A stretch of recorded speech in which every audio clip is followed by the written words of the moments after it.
Bonjour, vous écoutez l'épisode 27 de Change ma vie, le podcast qui vous donne des outils pour votre esprit. Je suis Clotilde Dussoulier, auteure culinaire mais aussi exploratrice de ma vie intérieure et je partage ici les découvertes qui ont changé ma vie. Change ma vie est un podcast publié tous les jeudis et vous retrouverez tous les éléments et les ressources dont je parle sur le site changemavie.com. Abonnez-vous au podcast sur iTunes pour être notifié des nouveaux épisodes chaque semaine. Si vous aimez ce podcast, la meilleure façon de le soutenir est de laisser un avis 5 étoiles sur iTunes. Ça permettra à d'autres de le découvrir plus facilement. Je voudrais cette semaine remercier Lalo Baka, c'est son pseudo, qui a déposé l'avis suivant. Comme une amie, une belle voix, des suggestions inspirantes, Clotilde crée une proximité avec ses auditeurs. Très chouette.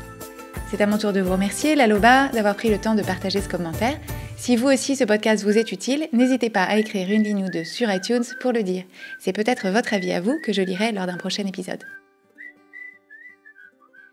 L'épisode de cette semaine est la suite de l'épisode 26 qui s'intitule « La loi de l'attraction à ma sauce » et je vous recommande d'écouter d'abord cet épisode-là pour mieux comprendre ce qui va suivre. J'y précise notamment mon approche de la loi de l'attraction, qui n'est pas tellement en mode pensée magique, mais plutôt empirique.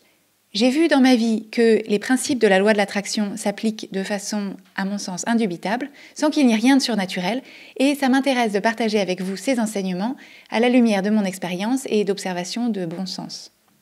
J'en profite aussi pour vous rappeler le principe de la pizza dont je vous parlais dans l'épisode 25 qui s'appelle la pizza.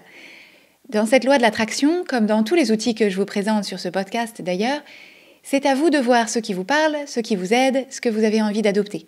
Si vous n'aimez pas les anchois, vous n'êtes pas obligé de jeter toute la pizza, vous pouvez juste enlever les anchois et peut-être que la pizza vous plaira très bien comme ça.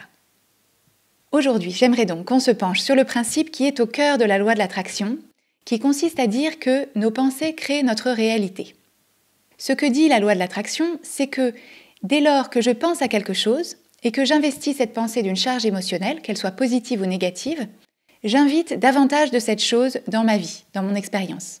L'enseignement est donc tout simple, choisissez vos pensées avec attention et avec intention et dirigez ces pensées sur les choses qui vous plaisent, que vous aimez, que vous voulez avoir dans votre vie. A l'inverse, s'il y a des choses ou des expériences qui ne vous plaisent pas, que vous n'aimez pas, dont vous n'avez pas envie, consacrez-leur le moins possible de vos pensées et de votre énergie émotionnelle, sinon vous ne ferez que les attirer à vous encore plus. Présenté comme ça peut paraître un peu de l'ordre du délire ou de la pensée magique, encore une fois, mais quand on se penche dans le détail sur la question, on peut se convaincre facilement que cette idée que nos pensées créent notre réalité est effectivement vraie dans de nombreuses situations. Le premier mécanisme par lequel nos pensées créent notre réalité, c'est que les pensées qui occupent notre esprit sont le filtre à travers lequel on voit et on interprète le monde. C'est ce phénomène cognitif qui s'appelle le biais de confirmation. C'est-à-dire que quand on pense quelque chose, quand on croit quelque chose, notre cerveau recherche et amasse les preuves qui vont dans ce sens et met de côté exprès tout ce qui pourrait contredire cette pensée, cette croyance. Notre cerveau reçoit à chaque instant, par le biais de tous nos sens, plusieurs milliards d'informations sur ce qui se passe autour de nous. Mais on n'est absolument pas capable de traiter et d'interpréter consciemment toutes ces informations en même temps. Donc face à ce milliard d'informations et plusieurs milliards d'informations qui nous arrivent, on a une sorte de fenêtre de conscience qui traite une portion extrêmement restreinte de ces informations. On pense que c'est de l'ordre de quelques milliers seulement par rapport à plusieurs milliards. Et c'est dans cette fenêtre de conscience très étroite que se dessine notre perception de la réalité. On a beau croire dur comme fer qu'on perçoit la réalité telle qu'elle est, qu'il y a une réalité unique, tangible et objective, le fait est qu'on se forme cette idée-là sur la base d'une portion infinitésimale de ce qui nous entoure réellement. Ça donne un peu le vertige, mais c'est vrai. Il y a d'ailleurs des expériences qu'on peut faire soi-même, avec des vidéos sur YouTube par exemple, où on vous dit de faire attention, d'essayer de repérer une chose qui va se produire pendant la vidéo. Et donc pendant qu'on est complètement tendu à essayer d'attendre cet événement, il se passe d'autres choses dans la vidéo qui nous passent complètement au-dessus de la tête. Et ce premier enseignement de la loi de l'attraction dont on parle aujourd'hui, c'est qu'on peut faire le choix d'orienter notre fenêtre de conscience sur ce qui nous plaît plutôt que sur ce qui nous déplaît, dans le but de faire exister, dans notre perception subjective et restreinte de la réalité, ce qui nous plaît plutôt que ce qui nous déplaît. Je vais vous donner un exemple simple dont je suis à peu près sûre que vous vous souviendrez. J'habite à Montmartre, dans un quartier qui est super chouette et que j'adore, mais où il y a plein de petites rues discrètes où il est très facile pour les gens qui promènent leur chien le soir de ne pas ramasser derrière le chien et de s'éloigner l'air de rien. Pendant longtemps, ça me rendait folle. Je trouvais qu'il y en avait partout. Je surveillais les gens qui promenaient leurs chiens, prête à leur sauter dessus avec une remarque bien sentie. J'en parlais à mes enfants quand je les accompagnais le matin à l'école ou à la crèche, en pestant contre les gens qui ne prennent pas leurs responsabilités. Bref, je dépensais beaucoup de pensées et d'énergie émotionnelle à me concentrer sur ce que je ne voulais pas, c'est-à-dire ce que je voulais pas, c'était voir des crottes de chiens sur les trottoirs de mon quartier. Mais selon le principe de la loi de l'attraction, pas moyen d'y couper, plus je pestais contre les crottes de chiens, plus il y en avait sur mon passage. Quand j'ai réalisé ça, je me suis dit, essayons de renverser ce principe de la loi de l'attraction pour la faire jouer dans mon sens. Du jour au lendemain, j'ai décidé de désinvestir complètement le sujet dans mon esprit, de lui couper les vivres en quelque sorte. Le matin, dans la rue, à part pour signaler à mes enfants de faire attention à telle ou telle saleté, je ne m'étendais pas sur le sujet et je ne formulais aucun jugement. Si dans ma tête je sentais poindre la pensée « Ah là là, c'est vraiment dégoûtant », dièse les gens, je réorientais mon attention sur les belles façades des immeubles, la couleur du ciel, le sourire d'un passant. Si je voyais quelqu'un promener son chien, je n'y prêtais pas d'attention particulière, ou alors seulement pour trouver que le chien était mignon. Si quelqu'un me faisait une remarque sur le sujet, je disais oui de façon neutre et je réorientais subtilement la conversation vers quelque chose qui m'intéressait plus. Et comme par enchantement, ma perception de la propreté de mon quartier a complètement changé. C'est-à-dire que concrètement et sincèrement, je le trouve plus propre.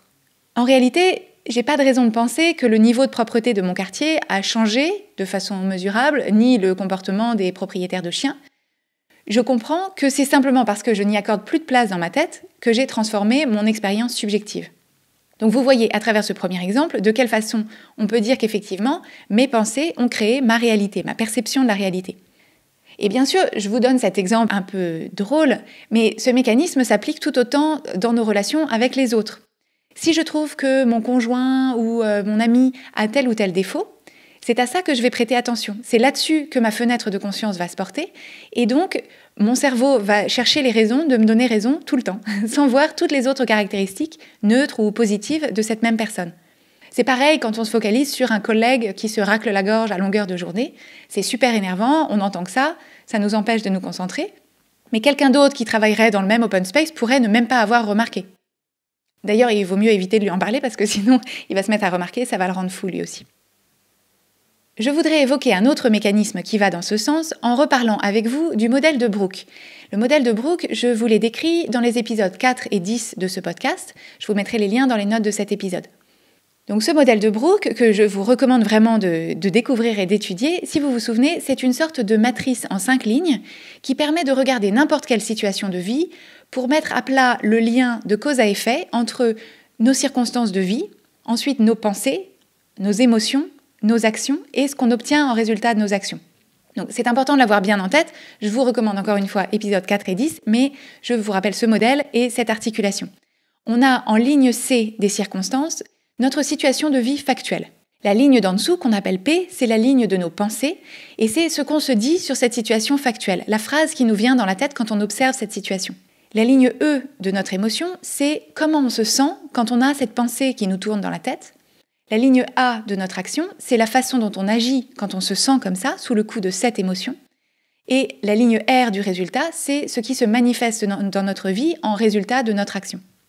Et ce modèle, quand on le regarde bien et qu'on se l'approprie, il ne dit rien d'autre que ce principe de la loi de l'attraction que nos pensées créent notre réalité. Parce que dans la ligne P, on a mis notre pensée et on s'aperçoit que cette pensée génère une émotion, que cette émotion nous pousse à agir d'une façon ou d'une autre et qu'en conséquence, on a un résultat dans notre vie, une réalité qui nous plaît ou qui ne nous plaît pas. Donc on voit clairement, quand on décompose en étapes tout à fait logiques, que nos pensées créent bel et bien notre réalité. Je peux vous donner quelques exemples simples pour que vous puissiez continuer à vous en convaincre. Prenons l'exemple de Lucy Bash, la jeune femme qui a cofondé Too Good To Go et qui est mise en avant dans une interview dans le podcast Génération XX que je vous recommande. Donc Too Good To Go, c'est une application qui permet aux commerçants de quartier de vendre les produits qu'il leur reste à la fin de la journée au lieu de les jeter.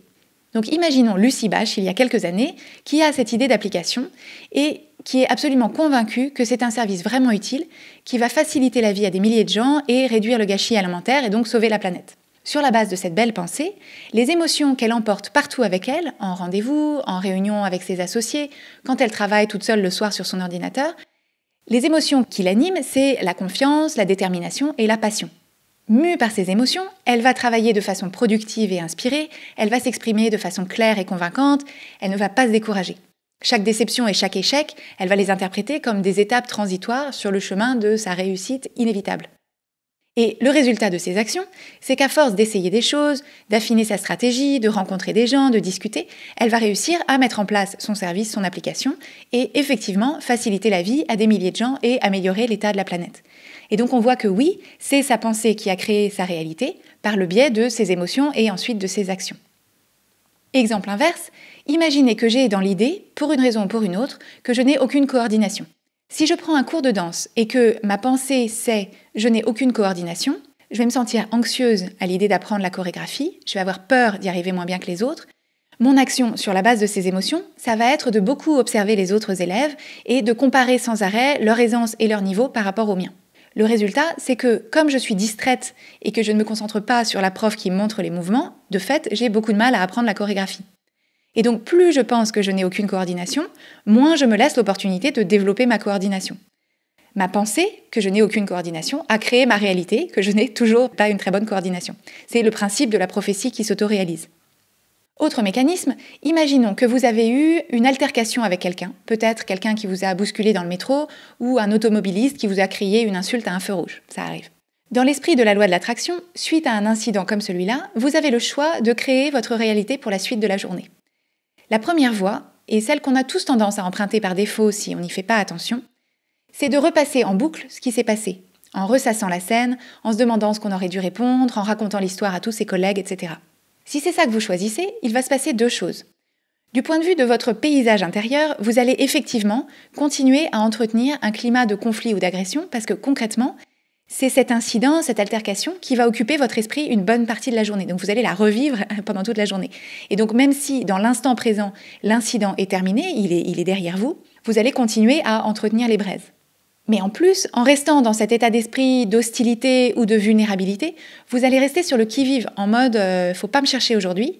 Et s'il se passe quoi que ce soit d'autre de vaguement conflictuel, vous allez démarrer au quart de tour et donc déclencher dans votre vie, sans le souhaiter consciemment, d'autres situations tout aussi désagréables que la première.